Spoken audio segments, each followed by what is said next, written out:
Sudah nampak belum videonya? Udah, Pak. Udah, Pak. Saya nunggu dijawab, ternyata saya mic-nya Pak matiin. Hebat sekali memang saya. Nah, selamat menyaksikan, terus diberikan pendapat ya. Nanti saya tunjuk kalau kamu ngomong sendiri. Minta tolong Kesha ya, nanti yang aktif-aktif ditulis seperti biasa. Isn't she lovely? Isn't she wonderful? Isn't she precious? Less than 1 minute old.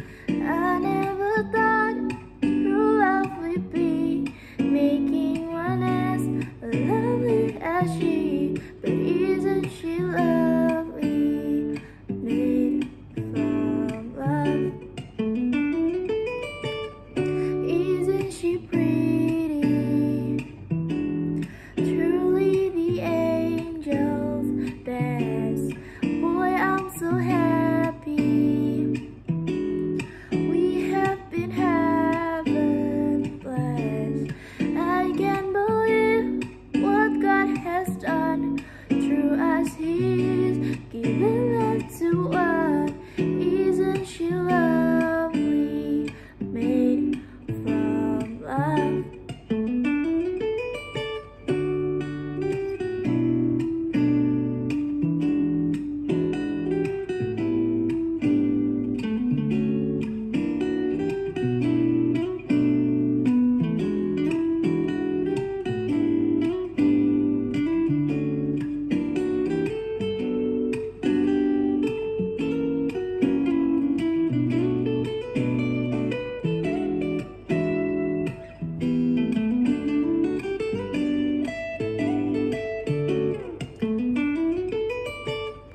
Isn't she lovely? Life and love are the same. Life is Asia. The meaning of her name. Blondie, it could have not been done without you. Cause if the one so very lovely. So very lovely, so very lovely, made from love.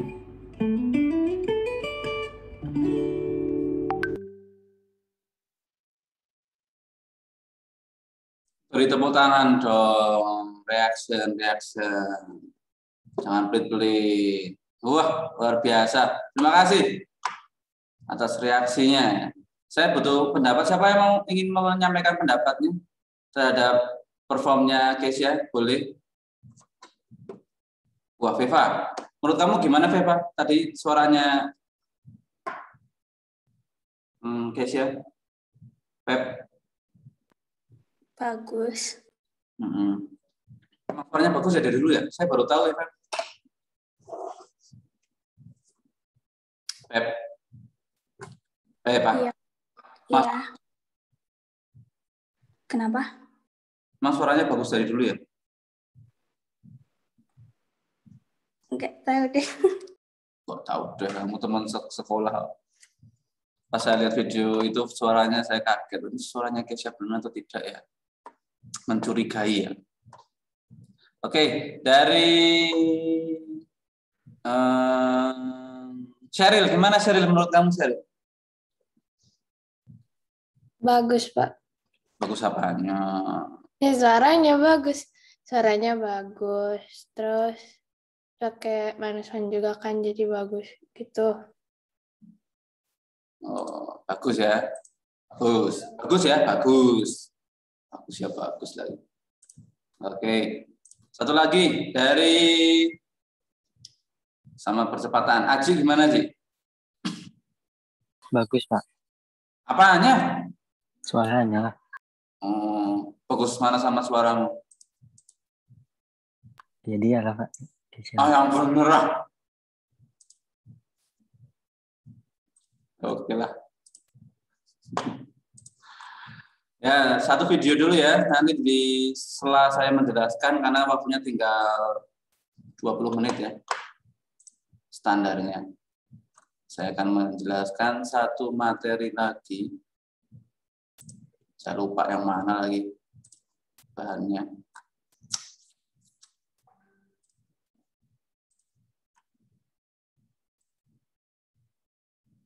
Enggak ada. Enggak ada, cuy. Berapa ini? 11.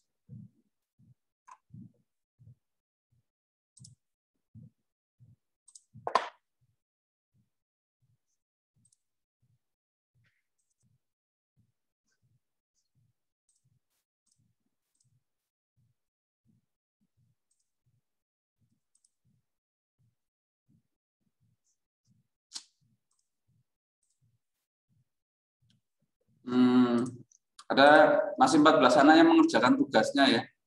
Tolong dikerjakan. Ada satu anak yang belum berarti itu, kurang satu. Jangan lupa segera dieksekusi ya kawan ya. Jangan sampai menunda terus numpuk pada akhirnya. Nah, pada akhirnya kamu saya naki-naki terakhir. Nambah-nambahin kerjaan.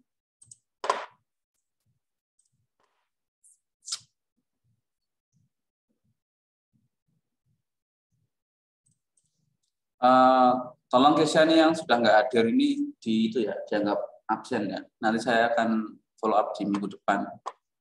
Karena seperti kesepakatan ya, 3 kali nggak hadir berarti telat juga itu nanti nilainya. Mohon maaf saya KKM kan. Mohon maaf sekali. Maaf sekali.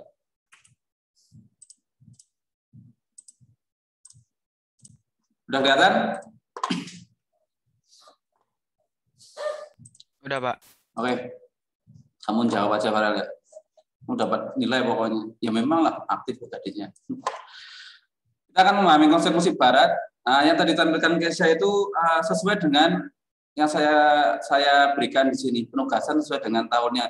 Boleh diceritakan Kesha kamu ambil tahun berapa dan penyanyinya siapa lagu itu Kesha? Masih ingat nggak kamu? Iya, Pak. Gimana? So. Bentar.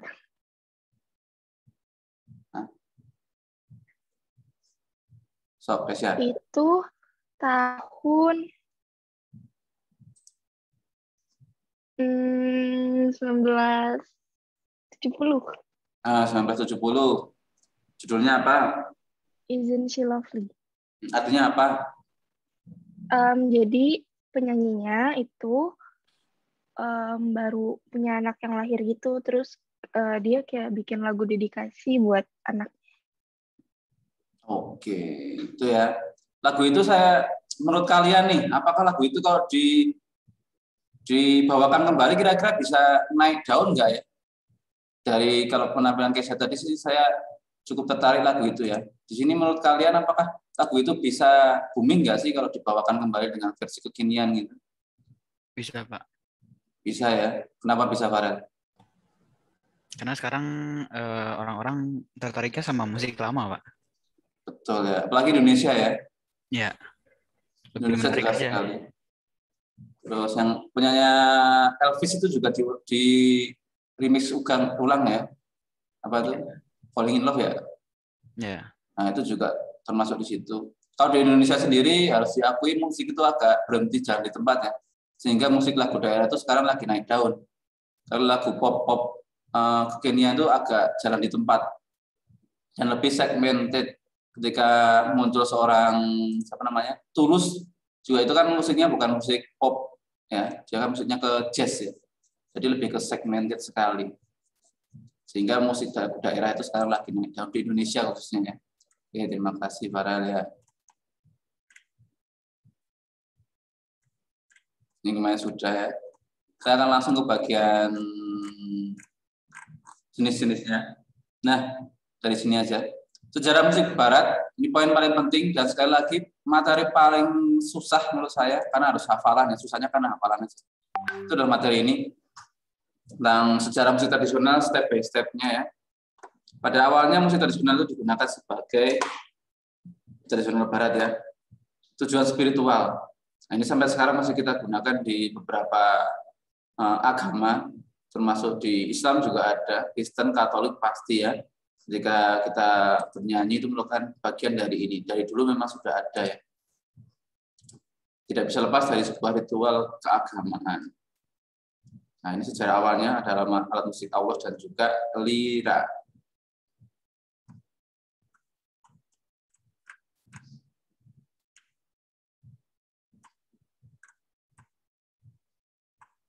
Ini dikatakan di sini musik barat sebenarnya tidak hanya musik barat ya. Semua jenis musik itu ya jelas mengkombinasikan antara aransemen dan juga aransemen musik dan juga suara manusia sehingga menjadi sebuah harmonisasi yang enak dinikmati dan didengar sampai sekarang. Itu poin pentingnya.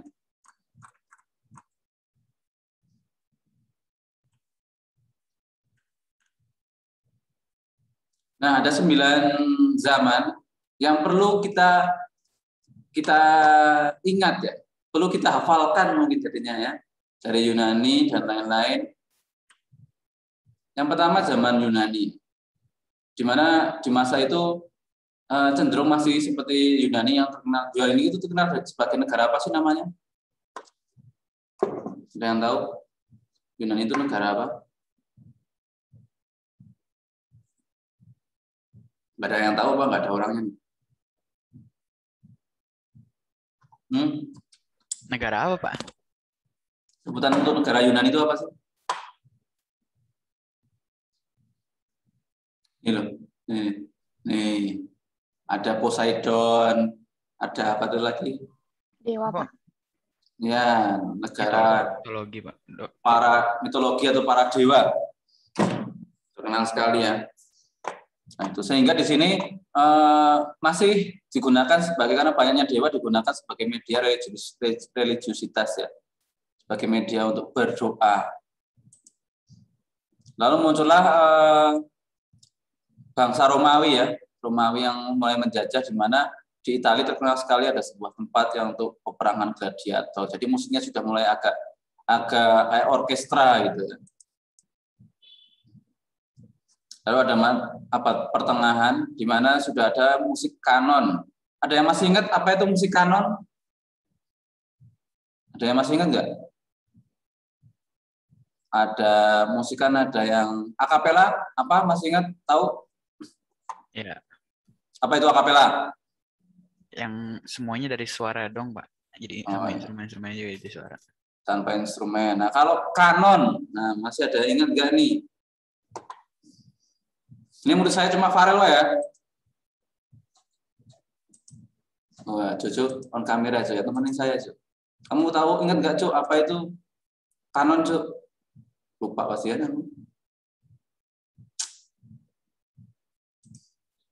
Kanon aja nggak ada yang tahu. Contohnya di Pramuka ya. Nah, apa itu?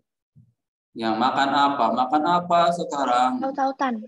Ya, saling bersaut-sautan. Nah, itu musik kanon. Jadi sebelum 500 sampai 500 Masehi itu sudah ada itu musik bersaut-sautan ya. Di bangsa Romawi juga sudah, kalau kita perhatikan di sini orkestra itu sudah ada dari zaman dulu. Jadi sekarang itu sudah pada fase pengembangan saja. Nah, ini yang perlu kita cermati ya. Di mana zaman Renaissance itu sudah mulai ada sebuah sisi-sisi humanis. Ada yang tahu apa itu humanis? Humanisme? Ini ada hubungannya dengan moralitas ya. Apa itu humanisme? Jadi kata dasar human itu apa? Manusia, Pak. Manusia, coba Veva. Awal humanisme jadinya apa, Beb? Aliran kemanusiaan. Kemanusiaan. Ya lah, boleh lah ya. Aliran yang lebih memanusiakan manusia ya. Jadi manusia lebih dihargai secara pribadinya. Membuat karya tidak sekedar membuat kesenangan saja, tapi ada sisi-sisi perasaan emosional di situ ya. Nah, ini di mana musik sudah cenderung digunakan tidak hanya sekedar hura-hura, tidak hanya untuk media berdoa saja, tapi sebagai ucapan terima kasih terhadap sesama mungkin. Dan ini yang masih bertahan hingga sekarang, humanis ini. Sangat tertera sekali di musik-musik agama ya. Humanis sekali itu. Lalu ada zaman barok. Nah, ini sudah karena sudah ada muncul sisi baru humanis itu, sehingga di zaman baru ini muncul gaya tarik menarik. Minatnya mau yang mana ya saya ya, jadi bingung. Nah, di sini lalu muncullah orang-orang lebih kreatif lagi, inovatif, membuat jenis-jenis musik yang baru.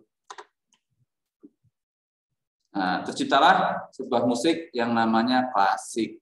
Klasik ini abadi, ya. Musik yang sampai sekarang karena tidak hanya dinikmati dari segi musikalitasnya aja ya, tapi dari segi apa ya, value-nya, pemaknaannya.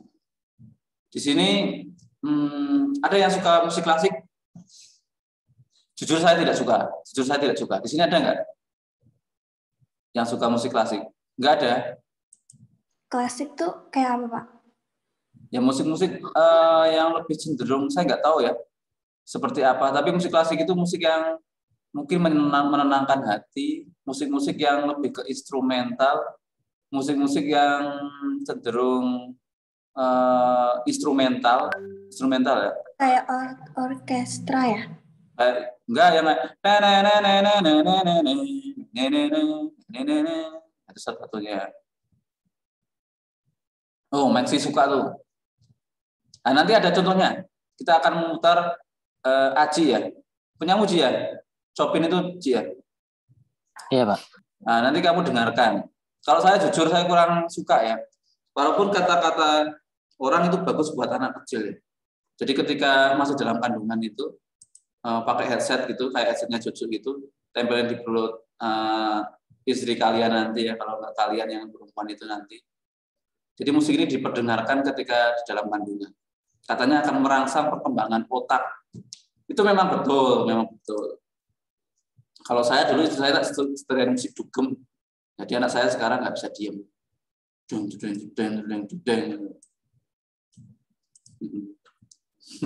Ya, saya salah musik kayaknya tuh. Jadinya anak saya pola tingkahnya luar biasa. Istimewa sekali. Tapi menyenangkan ya. Ini ada Beethoven dan teman-temannya ya. Nah, ada zaman romantik ya. Ini lebih dalam lagi, melibatkan perasaan. Sedih, suka, senang. Nah, ini yang menjadi, saya mau tanya sama kalian nih. Apakah musik itu bisa mempengaruhi mood seseorang? Bisa, Pak. Bisa mempengaruhi motivasi seseorang? Bisa, Pak. Bisa, Pak. Nah, jadi kamu perhatikan ya, musik di negara kita. Banyakkan musik cengeng atau musik semangat? Cengeng, Pak. Cengeng ya, saya akui ya. Kita bisa melihat semua itu tentang patah hati, jatuh cinta, patah hati gitu ya.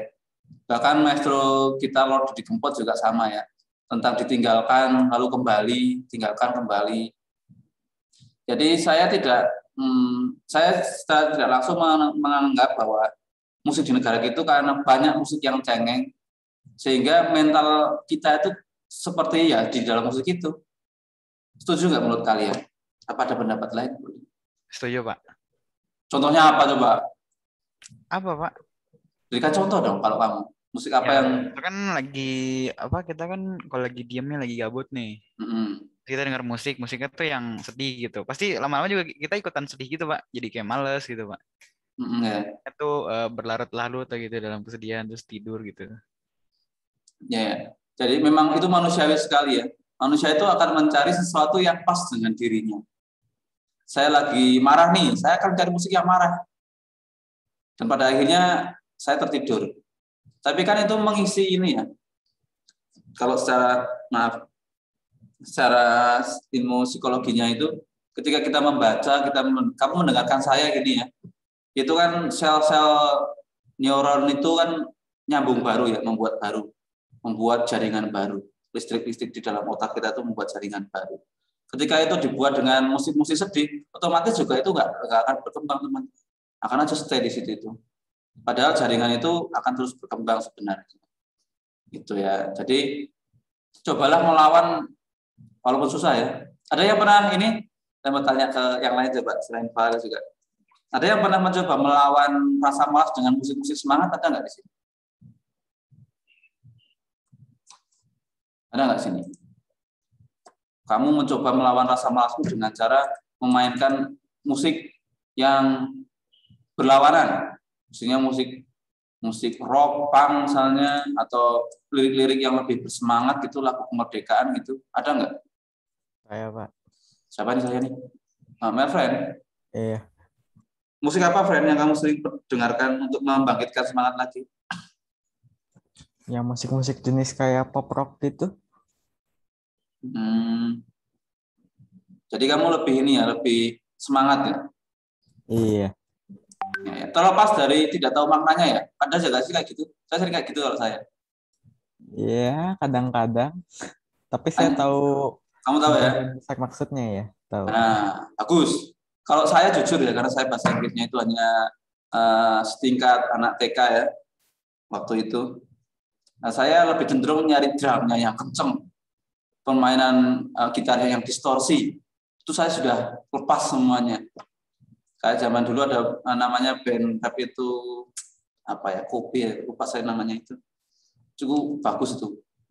Saya dengerin musiknya, saya nggak tahu artinya ya, bahasa Inggris apa sih? Kalau saya mendengarkan musiknya SID yang Rock City itu, wah favorit saya banget itu. Saya akan juga joget, walaupun nggak tahu artinya. Otomatis mood saya akan naik, biasanya gitu. Tapi itu nggak gampang, jujur menurut saya tidak akan semudah yang saya ucapkan. Tapi kalau kita biasa, otomatis akan membuat kita juga menyesuaikan dengan kebutuhan diri kita, melawan hal tersebut ya. Nah, ini di zaman romantik, bagaimana ini sesuai dengan isi hati penciptanya. Sehingga karya-karyanya cenderung ya lebih ke idealis ya. Idealis seseorang di sini. Contoh musik idealis itu musik-musik yang indie ya. Seperti Pamungkas, itu musik-musik yang idealis. Dia tidak mempedulikan orang suka dengan karyanya dia. Banyak orang yang suka itu tidak. Orang-orang idealis itu lebih cenderung, saya punya karya, saya akan terus membuat. Itulah orang-orang idealis. Lalu ada zaman peralihan, ini mirip dengan zaman barok ya. Ini sudah muncul nasionalis dari setiap warga negaranya. Contoh senimannya banyak di sini ya. Lalu ada modern yang kita alami sekarang ya. Bagaimana banyak sekali musik-musik yang cenderung emosional dan tidak terduga. Musik modern ini ciri khasnya adalah sangat cepat naik dan sangat cepat dilupakan. Itu kata kuncinya ya, musik modern itu. Saya yakin kamu lebih mengingat lagu Kangen daripada lagunya pura-pura lupanya si Maher ya. Ya enggak sih?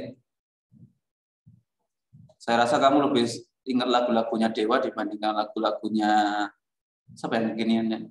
Raisa mungkin. Mungkin kalau saya lebih masih ingat lagunya Stinky dibandingkan lagunya siapa band sekarang ya? Saya malah nggak tahu band sekarang. Ada yang ngikutin musik Indonesia? Saya lebih. Kamu ikutin Farel? Enggak. Enggak kan kamu? Saya lebih mengingat lagunya Didi Kempot dibanding lagunya Dini Caknan misalnya, walaupun lebih booming ya sekarang ini. Saya mungkin bisa hafal 10 lagunya Didi Kempot, saya mungkin bisa hafal sampai 20 lagunya Didi Kempot, karena itu sudah benar-benar mendarah dagingnya. Saya mungkin bisa ingat 20 lagunya Sheila on 7 dengan lirik pas, dibanding dengan lagunya siapa band Indonesia ya? Wali misalnya ya. Saya nggak tahu tuh Wali musiknya yang apa. Taunya yang itu ya, ibu, bapak gitu aja. Sebenarnya saya nggak tahu. Itulah. Jadi memang musik di dunia khususnya itu lagi stagnan ya, jalan di tempat. Sehingga kecenderungan orang zaman sekarang mencari musik-musik referensi musik lain, jadul dari Radiohead misalnya, dari Coldplay apa? Lupa saya. Itulah jadi nyanyiin Veva itu. Ya, itu materinya teman-teman. Nah, sebelum saya akhiri untuk kelas reguler ya, saya akan menampilkan satu musik klasik dari Aji.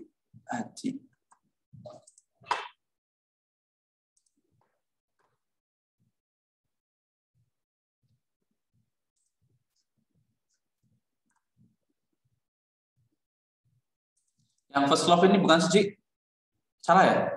Bukan, Pak. Yang satunya ya? Maaf. Saya tak ingat dulu tugasnya mana, banyak banget tugasnya.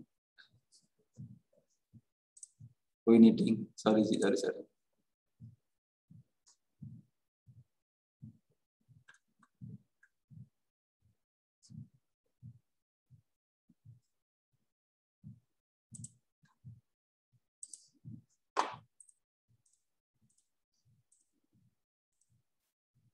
Nah ini musik klasik, tolong nanti berikan pendapat. Kamu suka nggak sih? Ini Ji ya? Iya, Pak.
Mantap kan? Mantap nggak? Tepuk tangan dong buat Aci dong. Good sekali ya. Sekali lagi, saya tuh kurang suka dengan musik klasik saya loh ya. Tapi kalau dari perform kayak Aci itu saya cenderung iri ya. Dia bisa memainkan musik dengan tempo, dinamika yang pas gitu ya. Jika dia harus klimaksnya mana, terus turun lagi ya, itu mungkin yang buat sangat bagus buat perkembangan anak-anak ya. Kan kebanyakan orang-orang yang bisa bermain klasik itu anak-anak yang cerdas. Cerdas ya, bukan pintar ya. Cerdas di beberapa hal mungkin ya. Kebetulan aja Aci itu juga pintar ya. Jadi kecenderungan kebanyakan anak-anak yang suka musik klasik adalah anak-anak yang memang secara pemikiran tuh anak yang cerdas ya. Anak-anak yang selalu berani mencoba hal baru. Nah, beda dengan saya ya, karena saya udah bilang saya kurang suka dengan musik klasik. Mungkin karena tidak ada liriknya mungkin ya, mungkin. Jadi nggak tahu memaknainya. Tapi itu bagus banget. Aci bisa memainkan itu dengan tempo yang sangat-sangat spesial ya, dengan anak usia Aci, karena Aci udah lama anak musik-musik itu ya. Menurut Aji itu maknanya apa sih musik itu, Ci? Apa yang ingin kamu sampaikan? Untuk lagunya didedikasikan untuk seseorang, Pak. Untuk seseorang itu? Iya, Pak. Ya. Asik banget ya. Kalau misalnya saya membayangkan Farel dengan pacarnya gitu lagi ke Hotel Resinda makan di sana malam-malam gitu ya, berdua. Terus Farel tiba-tiba ngambil piano di sana memainkan musik itu, saya yakin tuh ceweknya tidur ngantuk karena musiknya itu. Tapi sekali lagi itu bagus ya, bagus untuk perkembangan otak musik-musik seperti itu, karena yaitu dinamika musiknya itu sangat membuat orang berpikir keras. Apa sih ini maknanya? Nah, besok kalau kamu punya anak, setelin tuh musik asik ya. Jangan kayak Farel pasti musikin punk nih ya. Folk, musik folk, was. Nanti di dalam dia goncang-goncang malah ambiar. Ada yang ingin berpendapat terhadap performnya Aji? Boleh dong diberi semangat Ajinya. Ayo berikan pendapat langsung itu ya. Bagus, Pak. Apanya Mirip sama yang saya dengar. Jadi kamu suka dengan musik klasik ya, Beb? Iya. Nah, jadi tahu ya, itu musik klasik. Mungkin kalau saya 1 menit, 2 menit masih suka. Tapi kalau udah 1 jam sampai, karena musik klasik itu kebanyakan panjang sih ya. Jarang yang pendek. Jadi ada stimulusnya gitu. Dari, ya kayak kurva lah menurut saya. Kurva itu dari datar, naik, turun lagi, naik lagi, naik, turun lagi. Nah, itu yang fluktuatifnya itu bikin orang itu berpikir. Oke, terima kasih untuk hari ini teman-teman atas segala atensinya. Terima kasih Farel, Keisha atas performnya, Aji atas performnya, Veva atas keaktifannya, dan tadi siapa namanya? Yang lain juga terima kasih juga saya atas doa-doa yang luar biasa. Terima kasih untuk hari ini. Saya akan akhiri. Sampai jumpa. Terima kasih, Pak. Terima kasih, Pak. Pak. Terima kasih, Pak. Terima kasih, Pak.